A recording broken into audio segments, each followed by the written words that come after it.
শহর কলকাতার কংক্রিটের জঙ্গলের পাশেই রয়েছে এক পাখিরালয়, যা পাখিদের অভয়ারণ্যও বটে। গড়িয়া থেকে মাত্র 6 কিলোমিটার দূরে চিন্তামণি কর বার্ড স্যাংচুয়ারি। এই বিশাল জঙ্গলে রয়েছে সুবিশাল সব গাছ, তাদের নিচে ছোট গাছ ও ফার্নের জঙ্গল। আর এই পুরোটা জুড়েই আছে পাখি, প্রজাপতি, মাকড়সা এবং অর্কিডের সংসার।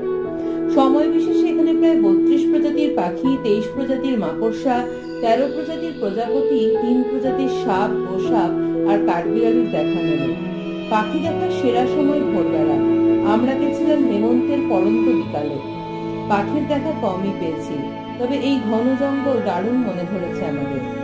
শহরের পাশে এমন সবুজের সমারোহ আর পাখিদের কলতানে মন ভালো না হয়ে উপায় আছে নাকি?